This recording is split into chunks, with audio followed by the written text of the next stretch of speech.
저 기억나세요? 기억 안 나요?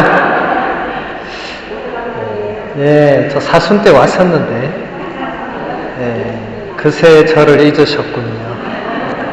네, 오늘 우리 성심성당 대림 특강 시간에 이렇게 또 초대해 주셔서 감사드리고, 한 2시간 동안 강의를 부탁받았는데 중간에 조금 쉬고, 왜냐면 저도 힘들고 여러분도 힘들고 이 시간이 좀 힘드니까 오늘 제가 준비해온 주제는 하늘은 땅에서 열린다라는 책이 있어요. 독일 쾰른 대성당에서 오랫동안 강론과 강의를 담당하셨던 루돌프 슈테르텐 브링크라는 신부님이 쓰신 책인데, 그분은 돌아가셨고 우리 전주교구장이신 김선태 주교님이 독일어 잘하시거든요. 그래서 번역을 하셔서 한국말로 나와 있는 책인데, 바오로 딸에서. 그래서 그 책의 내용을 가지고, 왜냐면 그 루돌프 신부님이 워낙 강의나 강론을 잘하셨기 때문에 그 책도 굉장히 좋아요. 그래서 사고 싶은 분은 그 하늘은 땅에서 열린다 이렇게 인터넷에 치면 나오거든요. 요즘 미국에서도 한국 책 구입 다 하실 수 있습니다. 인터넷으로. 그래서 원하시는 분들은 책을 사셔서 읽어보시면 훨씬 도움이 될 것이고, 오늘 이제 몇 부분을 같이 보도록 할게요. 예수님은 왜 세례받기를 바라셨을까요? 그 이유는 그분께서 사람들 속에 편입되고 죄인들과 함께 하기를 바라셨기 때문입니다. 이렇게 예수님은 죄인들과 운명을 함께 하시고 그들에게 삶의 용기를 북돋우시며 당신의 현존으로 죄에 묶인 그들을 구원하기를 바라셨습니다. 그분은 죄인과 함께 같은 식탁에 앉으셨고 마침내 두 죄수와 나란히 십자가에 못 박히셨습니다. 이것이 예수님의 위대함입니다. 네, 오늘 복음에서 세례자 요한이 회개를 선포했다고 우리가 들었는데, 세례자 요한은 회개를 선포했을 뿐만 아니라 사람들에게 회개의 세례를 베풀었죠. 근데 세례자 요한이 베푼 세례는 죄의 용서를 위한 세례였는데, 예수님이 요한한테 세례를 받으러 가신 거예요. 요르단 강에. 요한이 예수님을 보자마자 뭐라고 합니까? 예수님 제가 기다리고 있었습니다. 얼른 오세요. 이렇게 했습니까? 아니죠. 어떻게 했어요? 아무도 기억이 안 나세요? 저는 기억 못해도 되지만 성경 구절은 기억을 하셔야죠. 세례자 요한이 예수님을 말리죠. 제가 선생님께 세례를 받아야 하는데 어떻게 선생님이 저에게 세례를 받으려고 하십니까? 왜냐하면 요한이 베푼 세례는 죄의 용서를 위한 세례였는데 예수님은 죄가 있습니까? 없습니까? 왜 대답이 없습니까? 예수님은 죄가 있습니까? 없습니까?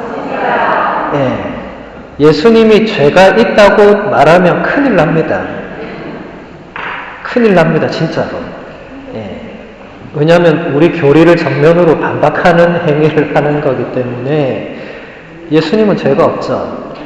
세례자 요한은 예수님이 누구신지 잘 알고 계셨죠. 그러니까 본인이 예수님한테 세례를 받아야 되는데 예수님이 세례를 받으러 오신 자체가 요한도 처음에는 이해가 안 됐죠. 그런데 예수님께서 뭐라고 합니까? 지금은 이대로 하십시오. 이렇게 우리는 하느님의 뜻을 이루어야 합니다. 이렇게 얘기하시죠.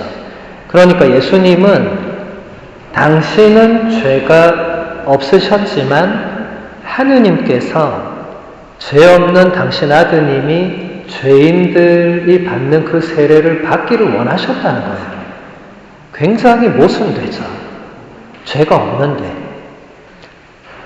이 이유가 뭘까요? 예수님이 죄인들과 함께 있기를 하느님이 원하셨다는 건데, 그러면 그 궁극적 이유가 뭐겠습니까? 하느님께서 죄인들의 멸망을 바라지 않으시고 죄인들이 구원받기를 바라신다는 가장 구체적인 표징이 외아들 예수님이 세례받는 그 죄인들 줄에 쭉 같이 서가지고 그대로 쭉 요르단 강으로 와서 세례를 받으시도록 하는, 그리고 십자가에 못 박히시는 이 장면도, 십자가는 죄인 중에 가장 큰 죄인이 받아야 되는 그 사형 도구였어요. 로마 제국에. 그러니까 사형을 저지를 만한 죄인, 최소한 사람을 죽였거나 뭐 그 비슷한 뭔가 죄를 지은 죄인이 십자가에 못 박혀 죽어야 되는데, 예수님은 사람을 살리는 건 많이 했는데 그렇지 않습니까? 죽었던 사람도 여러 명 살리신 분인데 그것 때문에 도로 십자가에 못 박혀서 돌아가셔야 했죠. 그리고 그 양옆에 죄수들이 있었죠. 그러니까 예수님은 세례 때도 죄인들과 함께 있었고 마지막 죽음 때에도 죄인들과 함께 있었죠. 그런데 그때 여러분들 그 예수님 십자가에 매달려 계실 때 그 장면 잘 기억해 보시면 십자가에 매달렸던 죄수 하나가 예수님한테 조롱을 하죠.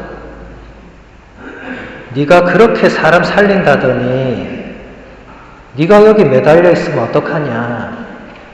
너도 구하고 우리도 좀 구하고 그렇게 하라고. 그렇게 예수님을 조롱하죠. 그러니까 다른 쪽에 있던 죄수가 그 조롱하는 죄수를 나무라면서 어디 네가 지금 예수님한테 그런 소리를 하냐고 하면서 뭐라고 합니까? 선생님께서 선생님 나라에 들어가실 때 저를 꼭 기억해 주십시오. 이렇게 마지막에 극적인 회개를 해요. 이 죄수는. 그 예수님 뭐라고 대답하시죠? 너는 오늘 나와 함께 낙원에 있게 될 것이다. 한쪽 죄수는 자기 죄 때문에도 멸망할 운명이었지만 하느님의 아들을 마지막까지 조롱을 하고 끝까지 회개하지 않았고, 그런데 또 다른 죄수는 마지막에 예수님 곁에서 회개하고 예수님과 함께 천국으로 들어가는 첫 번째 인물이 됩니다. 예수님이 십자가에 매달려 계실 때 죄인들과 함께 계심으로써 적어도 회개한 그 죄인은 구원받은 거죠. 회개하지 않은 죄인은 멸망의 길로 스스로 갔고, 그러니까 예수님께서 죄인들과 함께 계시는 이유는 너무나 분명하죠. 죄인들의 구원을 위해서입니다. 자, 여러분 여기 앉아있는 분 중에 나는 죄가 없다 생각한 사람 손 들어보세요. 나는 아무 죄가 없는데 오늘 문신분이 하도 부탁해서 여기 지금 앉아있다. 이런 분 한번 손 들어보세요. 네. 아무도 없네요. 자, 그럼 나는 죄가 많다 손 들어보세요. 네. 손 내리세요. 안 든 분들은 뭐예요, 그러면? 본인이 생각할 때 죄가 많지도 않고 적지도 않고 적당한 것 같아요? 예. 그래요. 판공성사 때 다 가려질 것입니다. 우리는 누구나 다 죄가 많죠. 판공성사, 고해성사 때 할머니들 들어오시면 늘 하시는 말씀이 사는 게 죄입니다. 이렇게 말씀하셔서 우리 사제들을 힘들게 합니다. 더 이상 살지 마세요라고 할 수가 없잖아요. 사는 게 죄라고 하면 죄 짓지 마세요 이렇게 해야 되는데 그래도 사셔야 되잖아요. 참 여러분 고해소 가서 그런 고백은 절대로 하지 마시고 제가 죄를 많이 지었습니다 이렇게 있는 그대로 고백하시면 됩니다. 중요한 것은 여기 본문에 나오는 대로 예수님은 죄인들과 운명을 함께 하시고 죄인들에게 삶의 용기를 북돋우시며 당신의 현존으로 죄에 묶인 그들을 구원하기를 바라셨다. 지금 우리 다 죄가 많다는데 동의를 했으니까 이 문장이 우리에게 적용되는 거죠. 예수님은 우리가 죄에 묶여있기를 원하지 않으시고 거기서 자유로워지기를, 해방되기를, 그래서 지금 고해성사 하는 거잖아요. 여러분 고해성사를 제발 무서워하거나 피하거나 좀 그러지 마세요. 자유롭게 해준다는데 나는 계속 묶여 살겠습니다 이거잖아요. 물론 여러분들 다른 이유가 있겠죠. 신부님이 제 목소리를 너무 잘 아셔서 저는 못 들어갑니다 이런 분들이 상당수 계시더라고요. 손님 신부님이 오시는 그날을 손꼽아 기다리고 저는 그게 물론 손님 신부님이 이렇게 가끔씩 저처럼 오겠지만 그럼 그분에게는 손님이 오는 날만 해방되는 날일 거 아니에요. 손님이 안 오는 날은 매일 묶여있는 힘들잖아요. 그리고 고해성사의 신비가 여러 개 있는데 그 중에 하나가 여러분들이 들어왔을 때 사제가 여러분의 목소리를 못 알아들으면 거짓말이고 그냥 맨날 보는 사람 목소리를 못 알아들으면 그건 거짓말이죠. 최소한 목소리를 들었을 때 아는 사람 목소리면 누군지는 압니다 사실. 그런데 고해의 신비라는 게 누군지 안다고 해서 제가 거기서 제 개인적으로 인간적으로 뭔가 훈화를 하거나 보석을 주거나 그런 것은 일절 발생하지 않고 더 놀라운 신비는 문을 열고 나오면 그걸 다 잊어버리게 돼요. 여러분 주일미사 끝나고 성당 문 나가면 그날 강론 다 잊어버리시잖아요. 그와 비슷한 원리로 우리도 고해소에서 나오면 누가 들어왔는지 무슨 얘기했는지 내가 무슨 얘기했는지도 다 잊어버려요. 여러분 제가 만약에 제가 이제 신부가 된 지 20년 다 돼 가는데 얼마나 많은 고해를 들었겠어요? 제가 그걸 다 기억한다고 한번 생각해 보세요. 제가 살 수 있겠어요? 못 삽니다. 아니 그 수많은 죄를 듣고 제가 다 기억을 하면 제가 어떻게 살겠어요? 근데 제가 지금 멀쩡히 살아서 지금 여러분 앞에서 뭔가 얘기하고 있잖아요. 기억 못하는 거예요. 저도 오늘 여기 오기 전에 본당에서 판공성사 계속 들어와서 많이 판공성사 드리고 왔는데 주고 왔는데 하나도 기억 안 나요. 하나도. 네. 여기 오는 내내 강의 때 뭘 얘기해야 되나 이 생각한다고 아까 누가 들어왔는지조차도 저는 지금 모릅니다. 그러니까 여러분들 전혀 걱정하지 마시고 제발 고해소 들어가서 막 코 막고 뭐 이런 식으로 그런 거 좀 하지 마시고 그냥 하느님 제가 왔습니다. 제가 또 죄를 많이 지었습니다.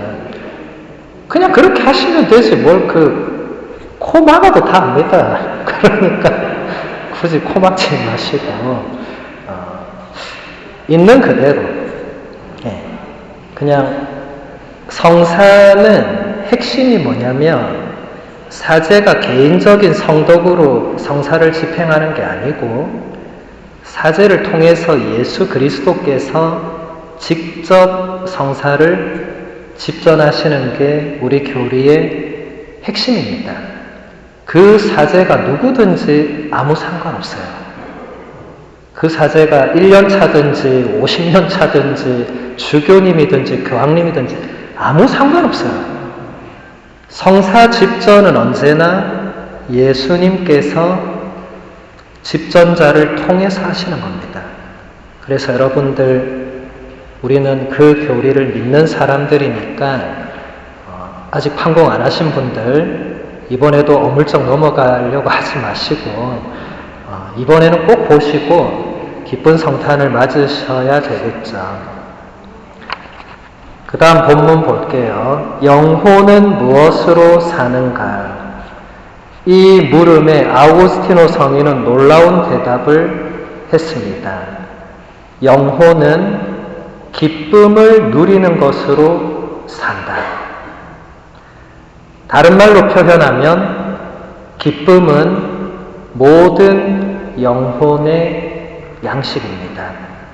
이로써 우리는 도스토옙스키가 카라마조프가의 형제들에서 부당하게 감옥에 갇힌 디미트리를 통해서 한 말을 이해할 수 있습니다.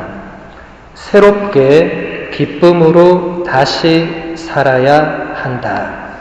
인간이 기쁨 없이 사는 것은 불가능하다. 기쁨 없는 영혼은 시들해지고 아름다움도 잃어버립니다. 모든 참된 아름다움은 기쁨에서 오기 때문입니다. 아우구스티노 성인이 영혼은 기쁨을 누리는 것으로 산다고 말했습니다. 여러분, 기쁨과 재미를 구분할 줄 알아야 돼요. 인생을 재미로 살면 안 됩니다. 인생을 기쁘게 사셔야 되는데 인생을 재미로 사는 것은 참 기쁨과 다른 차원이에요. 많은 사람들이 재미와 기쁨과 쾌락과 이런 걸 동일하게 생각하는 분들이 계세요. 다 그게 그거지 뭐. 그렇게 생각하는 분들이 계세요. 다릅니다. 여러분, 짜장면이 먹고 싶어서 중국집에 가서 짜장면을 먹었어요. 그게 기쁜 거예요? 그건 기쁜 게 아니에요. 근데 어떤 사람은 그게 기쁘다고 표현을 해요. 먹방을 보다가 탕수육을 먹고 있는 걸 봤어요. 그 먹방 유튜버가 탕수육을 10그릇을 먹네. 나도 그럼 2그릇만 시켜야지. 그 먹는데 그게 기쁜 거예요? 기쁨이 아닙니다. 많은 사람들이 기쁨이라는 착각 속에 그 자신의 그 어떤 먹어야 돼요. 물론 인간은 먹어야만 사는 굉장히 비참한 존재이긴 합니다만 먹는 것을 내가 먹고 싶은 걸 먹었다고 해서 기쁘다고 표현하면 그분은 지금 기쁨을 굉장히 낮은 차원으로 이해를 하는 거예요. 지금 아우구스티노 성인이 영혼이 기쁨으로 산다고 했는데 영혼이 짜장면을 먹고 기쁘면 그건 아닌 거죠. 육신은 짜장면을 먹어서 뭔가 오늘 내가 먹고 싶은 걸 먹었다고 만족할 수 있겠죠. 근데 지금 여기서 얘기하는 기쁨은 다른 차원입니다. 이게 어떤 차원인가? 프란치스코 교황님 되시고 처음으로 내신 권고가 있어요. 복음의 기쁨이라고. 여러분들 집에 책장 잘 찾아보시면 꽂혀 있을 거예요. 읽었던 분도 있을 거예요. 뭐 전혀 안 사고 안 읽은 분들은 처음 들으실 수 있겠지만 복음의 기쁨의 3항에 보면 교황님이 이렇게 말씀하십니다. 하느님께서는 우리를 용서하시는데 결코 지치지 않으십니다. 오히려 우리가 하느님의 자비를 청하는 데에 지쳐버립니다. 그리스도께서는 우리에게 다른 이들을 77번 용서하라고 말씀하시고 몸소 모범을 보여주셨습니다. 예수님께서는 우리를 77번 용서하십니다. 그분께서는 매번 우리를 당신 어깨에 짊어지십니다. 이 무한하고 확고한 사랑으로 우리가 받은 존엄은 그 누구도 빼앗아 갈 수 없습니다. 예수님께서는 결코 실망시키지 않으시고 언제나 우리의 기쁨을 되찾아 주시는 온유함으로 우리가 고개를 들고 다시 시작할 수 있도록 이끌어 주십니다. 예수님의 부활에서 도망가지 맙시다. 무슨 일이 있어도 결코 포기하지 맙시다. 이게 영혼의 기쁨을 교황님이 설명하는 겁니다. 영혼이 기쁨으로 산다는 것은 내 영혼이 하느님께로부터 사랑받고 용서받고 자비를 느끼고 그럼으로써 다시 일어나서 새롭게 살아갈 수 있는 그 기쁨을 말하는 거예요. 짜장면 2그릇 먹고 기쁘고 탕수육 먹고 기쁘고 이건 완전히 차원이 다른 거예요. 물론 여기서 지금 짜장면 좋아하시는 분들은 아니 저 신부님이 왜 남의 기쁨을 저렇게 평가절하를 하나. 저도 짜장면 좋아합니다. 탕수육도 좋아하고 제가 좋아하니까 지금 인용하는 거예요. 근데 제가 그걸 먹었다고 해서 제가 영혼이 확 기뻐지거나 전 그런 적이 없거든요. 그냥 그 순간 오늘 맛있는 짜장면을 먹어서 기분이 좀 좋죠. 근데 그게 조금만 소화가 안 돼도 기분이 나빠집니다. 그리고 면발이 불어 있어도 기분이 나빠집니다. 그리고 다른 식당에 갔는데 그날따라 짜장면이 맛이 없어도 기분이 나빠져요. 탕수육도 마찬가지예요. 소스가 조금만 짜도 기분이 확 나빠집니다. 돈은 내야 되는데. 그런 걸 기쁨이라고 우리는 말하지 않죠. 그렇게 일시적이고 왔다 갔다 하고 내 감정에 좌지우지되고 그런 것은 기쁨이 아닙니다. 지금 교황님이 얘기하시는 대로 우리가 하느님과의 관계에서 사랑받고 있고 이 사랑도 교황님 표현에 의하면 무한하고 확고한 사랑이다. 이런 것을 우리가 느낄 때 기쁘다는 거예요. 못 느끼거나 안 느끼면 안 기쁘겠죠. 하느님과의 관계뿐만 아니라 사람 관계에서도 비슷합니다. 우리가 인간관계가 힘들면 기쁨이 있을까요? 없을까요? 없습니다. 여러분 지금 주위의 사람들이 다 철천지 원수들이면 기쁨이 없겠죠.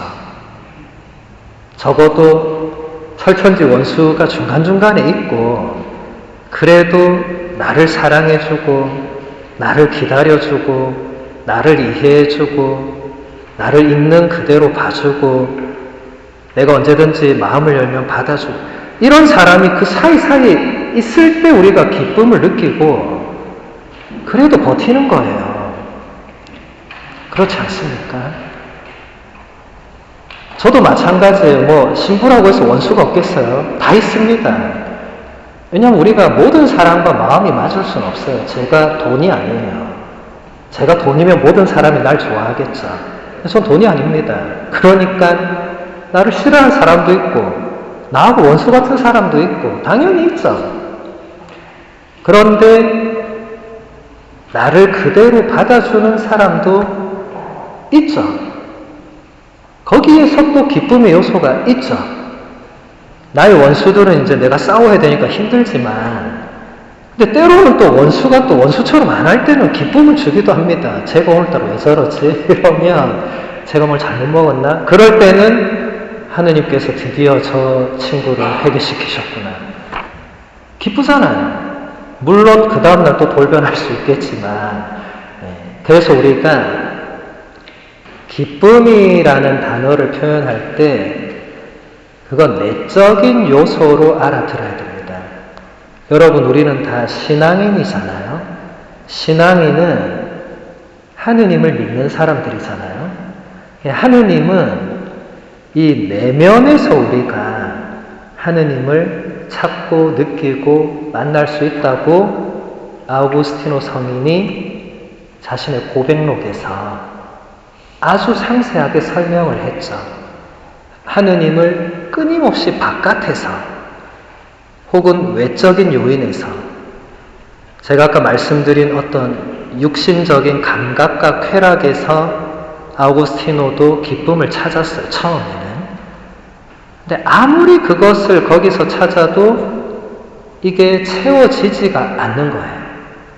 그럴수록 내면이 더 공허해지고, 더 외로워지고, 더 뭔가 불안해지고, 그런 걸 느끼는 거예요. 근데 아구스티노가 결국 찾아낸 것은 자기 내면 가장 깊은 곳에 하느님께서 계신다는 그 엄청난 사실이었습니다. 그래서 아우구스티노 성인이 고백록에서 유명한 고백을 하죠. 제가 이토록 늦게서야 주님 당신을 발견했습니다. 너무 늦었습니다. 근데 아우구스티노가 너무 늦었다고 고백할 때 나이가 40도 안 됐을 때였어요. 이게 무슨 말이겠어요? 아우구스티노가 젊은 시절부터 진짜 방탕하게도 살았고, 그런데 그 젊은 시절에 아우구스티노도 시대의 천재였으니까 그 천재성으로 모든 철학과 학문을 섭렵하고 모든 그 시대의 종교를 섭렵하고, 그렇게 하면 뭔가를 하느님을 만나고 진리를 깨닫고 뭔가 내면의 공허함을 채우고 이럴 줄 알았는데 안 그렇더라는 거예요. 전혀 그렇지 않더라. 그래서 내면 깊숙한 곳에 계신 그 하느님을 발견했을 때, 그때 비로소 아우구스티노 성인이 참 기쁨을 느끼게 되었습니다. 그래서 여기서 카라마조프가의 형제들에서 그 나오는 디미트리의 그 말이 지금 우리에게도 그대로 해당됩니다. 새롭게 기쁨으로 다시 살아야 한다. 인간이 기쁨 없이 사는 것은 불가능하다. 여러분, 우리가 성탄을 기다리는 이유는 성탄의 기쁨을 누리기 위해서거든요. 성탄을 잘 준비한 사람이 아기 예수님 탄생을 기뻐할 수 있어요. 어떤 신자들은 저한테 와서, 신부님, 제가 신앙생활을 40년, 50년 했는데 성탄절과 부활절에 한 번도 기뻤던 적이 없었다는 거예요. 한 번도. 그 밤미사 때 맨날 잠만 자고, 그리고 하루 종일 주방에서 그 신자들 밥하고 집에 오면 파김치가 돼서 쓰러져 자고, 그렇게 성탄 부활을 보냈다는 거예요. 이게 도대체 무슨 의미가 있는지 모르겠다는 거예요. 자, 그러면 여러분, 예수님이 밥하는 자매한테는 안 내려오시고 성전에 고요히 기도하는 분들한테만 내려오셔가지고, 참 너희는 참 잘하고 있고, 밥하는 분들은 그냥 마르타의 부대들이 돼서 핀잔만 듣고 그런 거예요? 아니죠. 그럼 누가 밥을 하겠어요? 누가? 아무도 밥 안 하겠죠. 뭐 요즘은 뭐 이제 밥하는 분도 안 계시겠지만, 이게 그건 아니죠.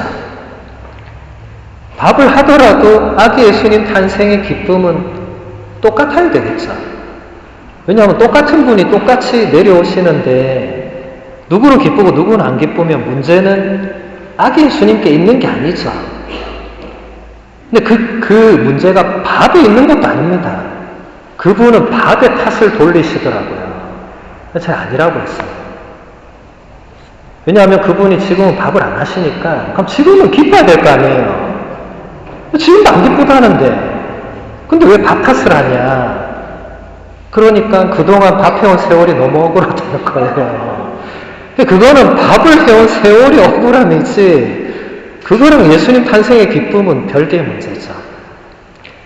이게 뭐냐면, 우리가 자주 저지르는 오류 중에 하나가 뭔가 이유와 탓을 다른 데에 전가를 시키고 그것을 또 그대로 믿어버려요. 그게 정확한 이유인지 사실은 모르는데 이것 때문이라고 그걸 정해놓고는 이제 본인이 그걸 그대로 받아들여요. 그러면 기쁨의 요소가 거기에 들어갈 수가 없는 거예요.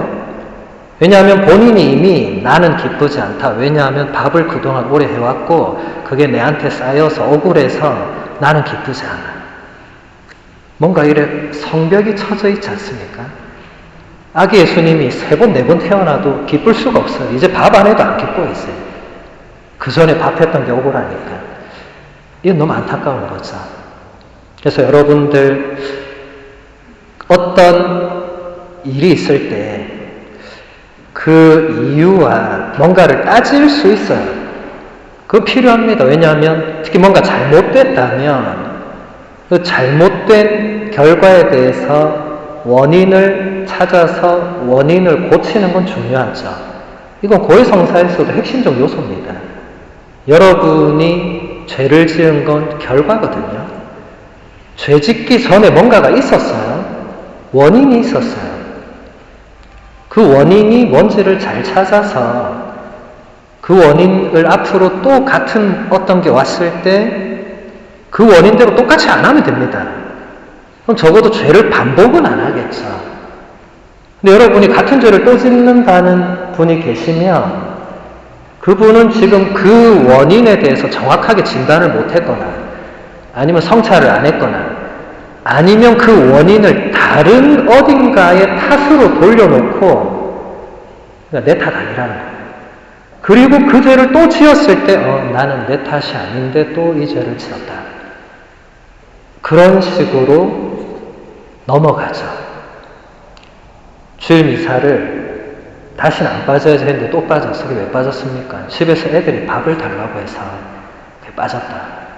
그러면 그 다음부터는 집에서 애들이 밥 달라 할 때, 그럼 이제 얘들 이 시간에 밥을 달라고 하면 미리 내가 밥을 해서 요렇게 하면 되는데 그때 되면 또 그 시간에 꼭 애들이 밥을 달라고 할 거거든요. 그러면 나는 부모니까 애들을 먹여 살려야 돼.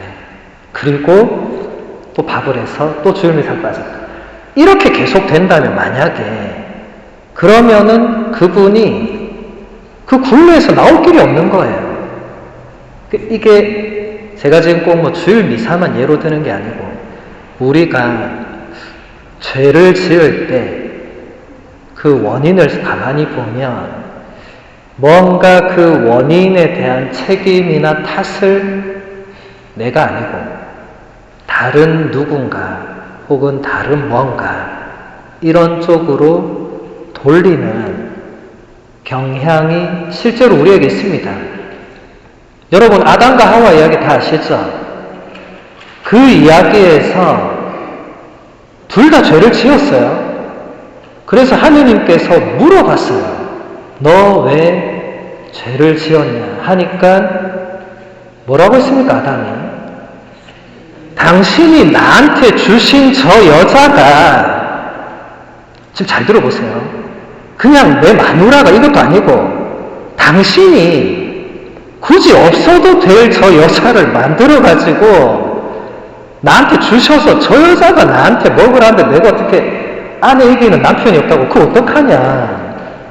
내가 저거 안 먹으면 앞으로 평생 굶을 수도 있는데 어떡하냐. 평생 바가지 긁으면 내가 어떡하냐. 이 말이잖아요. 그래서 지금 아담은 누구 탓하는 거예요? 근본적으로는 하느님 탓하는 거예요. 당신이 안 만들어줬으면 나는 죄 지을 일 없다. 이 논리잖아요. 그래서 하느님이 너무 어이가 없어서 이제 하와한테 물었어요. 일단 알겠다고. 너는 그럼 또 왜 그랬냐 하니까 하와는 또 뭐라고 했어요? 뱀이 와가지고 나는 전혀 그럴 생각이 없었는데 뱀이 와가지고 나한테 그 먹어도 된다고 자꾸 그렇게 해가지고 먹었다고. 자, 여러분, 아담과 하와 이야기가 옛날에 그냥 초창기에 그냥 실제로 아담과 하와가 그렇게 해서 그런 이야기가 쓰여졌다고 생각하고 계신 분들이 있을 수 있지만 그건 아닙니다. 그 이야기는 태초에 누가 옆에서 보고 쓴 이야기가 아니거든요. 그 이야기는 우리의 이야기입니다. 그 이야기는 나의 이야기입니다. 여러분이 죄 짓고 나서 너 왜 그랬어 할 때 그렇게 한다는 거예요. 제가요 그걸 하려고 했던 게 아니고요. 갑자기 애들이 밥을 달라고 해서 애 탓이잖아요. 애 탓. 예. 내 탓이 아니고 애 탓. 여러분 주일마다 미사 때 전능하신 하느님과 형제들에게 고백하오니 하면서 고백의 기도하잖아요. 생각과 말과 행위로 죄를 많이 지었고 자주의무를 소홀히 하였고 그 다음 뭐라고 하죠? 제 탓이오라고 가슴을 크게 3번이나 치잖아요. 아까 쳤죠? 안 친 분 있습니까? 안 치면 안 됩니다. 심장이 약한 분을 제외하고는 다 쳐야 됩니다. 네. 아니 왜 쳐놓고 왜 고에서 들어가면 신부님 그게 아니고요. 왜 그렇게 하시는지 모르겠어요. 네. 그래서 여러분 고에서 들어가면 제발 그 배경 설명 같은 것 좀 하지 마시고 꼭 그런 분들이 있어요. 그냥 제가 이런 죄를 져서 하는데 무슨 몇 년도 몇 월 며칠에 할머니가 만약에 무슨 이 역사 서술을 막 하세요. 막 뒤에 줄을 어디까지 서 있는데 또 끊을 수가 없어요. 또 끊었다가는 신부님 왜 제 말을 끊고 그러세요? 이러면 또 죄송하니까 그렇게 하시면 안 되고 그냥 내 탓으로 지은 죄를 그대로 인정하고 고백하시면 됩니다. 하느님 당신이 저를 이토록 연약하게 지으셔가지고 제가 자꾸 죄에 걸려 넘어집니다. 이렇게 생각하는 분은 대단히 아담의 후예와 똑같은 거죠. 예. 우리가 다 약하고 비참한 건 맞습니다만 그렇다고 해서 모두가 그렇게 나는 약하고 비참하니까 죄를 또 지어도 어쩔 수 없다. 이거는 본인이 그렇게 말하면 안 돼요. 그거는 고해 사제가 여러분에게 우리의 약함은 어쩔 수 없는 부분이지만 그럼에도 다시 죄를 반복하지 않도록 노력해야 됩니다. 이렇게 할 수 있지만 본인이 제가 아까부터 말했잖아요. 본인이 뭔가를 정해놓고 그걸 그대로 신념화시키는 기정사실화시키는 이 오류를 우리도 모르게 혹은 우리가 알면서 범합니다. 그러면 그분들은 그걸 넘어설 수가 없어요. 평생 그 틀 안에서 살게 됩니다.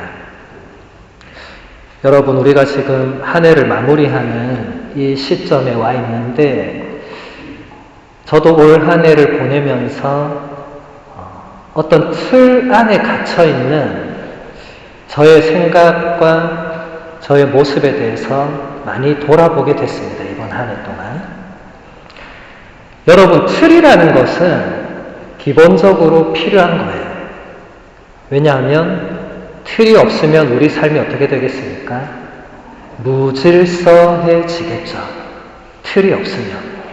여러분들이 내일부터 아무 때나 일어나고 아무 때나 밥 먹고 아무 때나 잠자면 여러분의 삶이 어떻게 되겠어요? 한 달 안에 폐인이 됩니다. 네. 그건 제가 말 안 해도 다 아실 거예요. 여러분들은 아무도 그렇게 살지 않으실 거예요.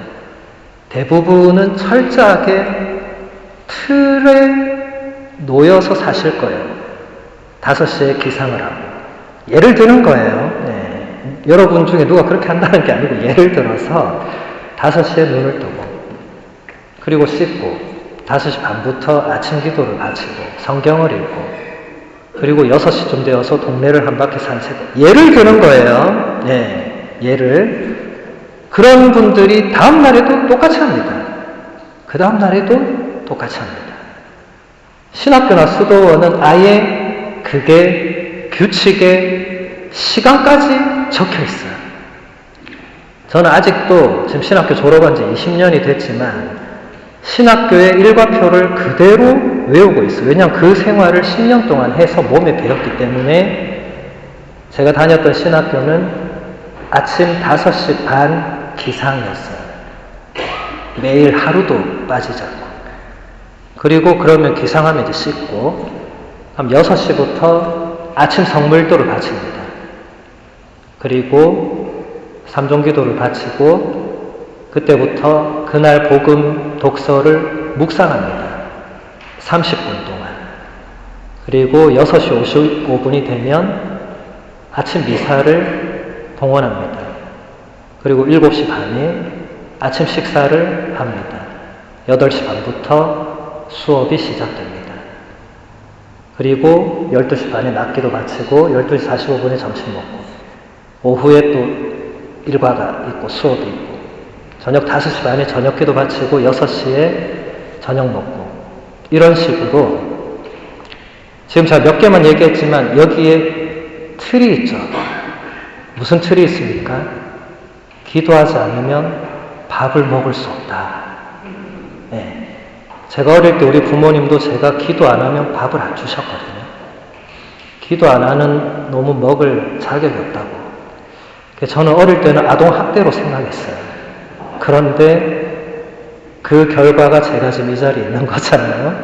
네. 절대로 우리 부모님이 저를 학대했고 이런 의미가 아니라 그만큼 옛날 신자들은 이 영혼의 양식을 채우는 게 육신의 양식을 채우는 것보다 훨씬 더 중요하고 그게 먼저라는 것을 알고 계셨어요. 근데 오늘날 지금 여기 계신 분들이 다 옛날 신자분들이신데 그게 굉장히 약화된 걸 느껴요. 그 이유는 모르겠어요. 왜 그렇게 됐는지. 여기가 미국이라서 그런 건지 아니면 다른 이유가 있는지 잘 모르겠어요. 근데 어쨌든 중요한 것은 여러분들이 영적으로 뭔가를 채우는 것을 육신적으로 채우는 것보다 중요하게 생각하셔야 된다는 거예요. 적어도 신앙인들은. 신자 아닌 사람들에게는 제가 이런 말을 굳이 할 필요도 없고 한다고 해서 제 말을 알아듣겠어요? 이게 무슨 말인지. 아니 저 신부님 지금 내가 먹방 보려고 하는데 영혼의 양식을 먼저 채우라고 하면 먹방 보기 전에 평화방송 보라 이 말인가? 이렇게까지 이해를 할 수 있을지는 모르겠지만 그런 차원이 아니에요. 그래서 여러분들 육신의 양식을 채우는 것 대단히 중요하죠. 인간은 안 먹으면 죽습니다. 3일만 굶어도 죽어요. 그러면 영혼의 양식을 채우지 않으면 어떻게 됩니까? 성인 성녀들이 영혼의 죽음이라는 표현을 썼거든요. 영혼도 죽는 거예요. 3일 동안 영혼에 아무 양식이 공급되지 않으면 죽는 거죠. 우리 옛말에도 이런 말이 있었잖아요. 1일 부독서 구중 생현금. 무슨 말이죠? 하루라도 책을 읽지 않으면 입안에 가시가 돋친다. 이게 16세기 우리 조선시대 중학교 교과서에 있던 격언입니다. 16세기만 해도 우리나라가 어린애부터 어른까지 책을 매일 읽었다는 반증이 되겠죠. 오늘날 여기 계신 분들 중에 하루라도 책을 읽지 않으면 입안에 가시가 돋친다는 걸 가슴 깊이 명심하고 매일 책을 보는 잃는 분들이 얼마나 계시는지 잘 모르겠어요. 제가 물어본 대부분 신부님 제가 노안이 온 지 오래됐고 이제 눈이 너무 아파가지고 글자가 2개, 3개로 보이고 떨리고 막 얘기하세요. 근데 그런 분이 유튜브는 하루에 몇 시간을 또 그 생생하게 다 보신다고. 아니 글자는 힘들어서 떨리는데 왜 유튜브는 안 떨리는지 저는 그것도 참 신비롭더라고요. 저는 화면이 훨씬 눈 아프던데. 그게 마음이 어디에 가 있느냐가 중요한 거겠죠. 근데 어쨌든 그 틀이라는 게 일단 중요한데, 그래서 여러분 지금 제가 드리는 말씀을 잘 이해해야 되는 게 틀이란 게 좋은 틀은 유지를 해야 돼요. 그래서 매일 아침에 기도하고 식사하고 이렇게 틀이 있는 사람은 그대로 사시면 됩니다. 제가 말하는 건 그 틀을 깨라는 게 아니고 다른 어떤 우리가 가진 그 사고의 틀, 제가 아까 얘기했던 이건 내 탓이 아니고 남 탓이다 하는, 이것도 어떤 사람은 습관화된 분이 또 있어요. 무조건 무슨 일 생기면 일단 남 탓을 하는 분이 계세요. 실제로 그래요. 정말 그렇습니다. 그분은 절대로 본인의 탓을 받아들이지 않아요. 인정하지 않습니다. 지금 여러분 고개 끄덕끄덕 하는 분은 아마 가까운 분들 중에서 그런 분이 계실 건데, 혹은 뭐 바로 옆에 배우자가 그럴 수도 있고. 근데 어쨌든 틀을 깨는 게 왜 어렵냐면, 예수님이 십자가에서 돌아가신 이유가 뭐예요? 그 시대 종교 지도자들이 예수님을 죽이기로 결정했어요. 하느님을 믿는 종교의 지도자들이 하느님의 아드님이 오셨는데 하느님의 아드님을 죽이기를 결정했어요. 여러분 이게 말이 됩니까? 안 됩니까? 안 되죠. 지금으로 치면 예수님이 다시 오셨는데 미국 주교님들이 회의에서 예수님을 죽이자고 결정해서 죽인 거예요. 지금으로 치면. 말이 안 되잖아요. 그들이 왜 그랬을까를 생각해 봐야 되겠죠. 왜 그랬을까? 종교 지도자인데. 바리사이들, 율법학자들, 대사제들이 예수님과 끊임없이 부딪혔던 장면들의 답이 있거든요. 그들은 예수님을 볼 때 대단히 위험한 인물로 생각했어요. 그러니까 이유가 뭐겠어요? 예수님이 틀을 깬다고 생각했거든요. 예수님이 하는 말과 행동이 뭔가 틀을 깨는 거예요. 안식일 규정이 있는데 안식일을 예수님 작품을 하는 거예요. 틀을 깨는 거예요. 근데 예수님이 안식일에 사람을 살렸는데 그게 중요한 게 아니에요. 사람이 살아났는데 그게 중요한 게 아니에요. 그 틀을 왜 깨느냐가 중요한 거예요. 여러분 이거 지금 굉장히 중요한 거예요. 민감하고 중요한 거예요. 우리가 아무도 나는 그렇지 않다고 말할 수 없는 사안이에요. 우리도 때로는 혹은 자주 바리새나 율법학자처럼 예수님의 어떤 그런 행위를 보았을 때, 혹은 그런 예수님이 꼭 한 게 아니라도 어떤 일을 보았을 때 우리가 그 일에서 어떤 하느님의 놀라운 섭리를 발견하는 게 아니고, 아니 쟤는 왜 틀을 깨지? 이렇게 바라보는 시각이 우리에게도 있습니다. 우리에게도 있어요. 예수님은 그 시각이 아니었으면 그렇게 비참하게 죽진 않았을 거예요. 근데 바리사이들은 끝내 자신들이 견지해온 틀을 깨지 않았죠. 예수님은 그 틀을 깨고 더 새로운 틀을 제안했는데, 대사제와 율법학자 바리사이들은 그 틀만 있으면 된다고 생각했어요. 지금도 유대인들은 서쪽 벽, 예루살렘 서쪽 벽, 통곡의 벽이라고 합니다. 거기서 지금도 통곡하고 있습니다. 왜 통곡하는지 아세요? 메시아를 보내달라고 통곡하고 있습니다. 지금 유대인들에게는 아직 메시아가 안 왔어요. 혹시 여기 유대인 있습니까, 혹시? 제가 지금 말하다가 갑자기 조심해야 되겠다. 네, 안 계신 걸로, 혹시 계셔도 제가 유대인들이 뭐 잘못됐다 이걸 말하는 게 아니고, 그 틀이라는 게 이토록 그걸 넘어서지 못하게 하는 뭔가가 있는 거예요. 유대인들은 하느님을 믿는 민족이에요. 하느님께 선택된 특별한 민족이에요. 그리고 그 민족에게 하느님이 아드님을 보내셨어요. 하느님이 미국 뉴욕이나 워싱턴이나 서울이나 그런 데 아드님을 보내지 않았습니다. 정확하게 유대인들의 땅에 그 심장부에 보냈거든요. 유대인들에게 먼저 특별한 뭔가가 있었어요. 그래서 사실 유대인들이 하느님의 도구로 먼저 선택된 건데, 근데 문제는 틀을 넘어서야 되는 이 이제 새로운 전환점에서 못 넘어선 겁니다. 저도 이번 한 해를 제가 돌아보면서 그런 반성을 많이 했어요. 제가 어떤 반성을 했냐면, 저는 이제 로마에서 유학할 때 교부학이라는 학문을 전공했어요. 7년 동안 공부했습니다. 그래서 나름 교부학자라는 생각을 가지고 돌아와서 열심히 신자들에게 교부를 알리고 가르쳐드리고 전해드리고 해왔어요.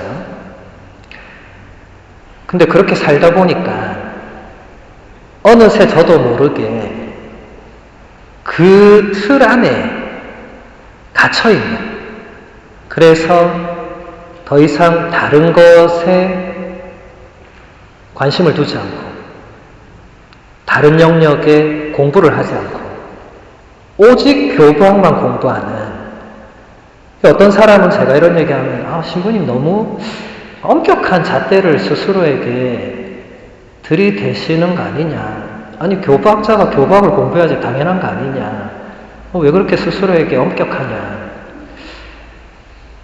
다른 사람은 그렇게 보실 수 있습니다. 그런데 우리는 자기 자신을 다른 사람보다 조금 더 알잖아요. 저도 그동안 유학 갔다 온 이후로 그냥 교부학자니까 교부학을 열심히 공부하면 된다. 열심히 했어요. 나름. 그리고 다른 거는 전혀 관심을 두지 않았어요. 근데 이번 해에 제가 온라인으로 줌이라는 온라인 그 시스템이 있는데, 그걸로 제가 강좌를 열어요. 1년에 2번씩. 그것을 올해 2번 하면서 올해 주제를 그리스도교 영성으로 정하고, 가르치려면 배워야 되겠죠. 물론 가르치면서도 배우지만, 그래서 제가 가르쳐 드리기 위해서 그리스도교 영성을 열심히 공부했어요. 공부하다 보니까 제가 교부들 안에서 너무 한계 안에서 있었던 저 자신을 발견한 거예요. 내가 그동안 너무 제 전공에만 이렇게 좀 그 틀 안에 갇혀서 더 많은 보화가 그리스도교 안에 있었는데 그걸 신자들에게 전해주지 못했구나. 이제부터라도 전해드리면 되지만, 어쨌든 그런 생각을 하면서 틀이 있지만 또 그 틀 안에 안주하지 않고 틀을 넘어서야 되는 이런 과제가 저에게 있구나. 그래서 여러분들에게 제가 드리고 싶은 말씀도, 좋은 틀을 유지하는 건 아주 삶의 좋은 자세입니다. 나쁜 틀을 고치는 것도 아주 중요합니다. 그런데 우리가 가장 조심해야 될 것은 어떤 틀을 정해놓은 그 안에 들어가서 이제 안주하는 이것을 우리가 조심해야 된다.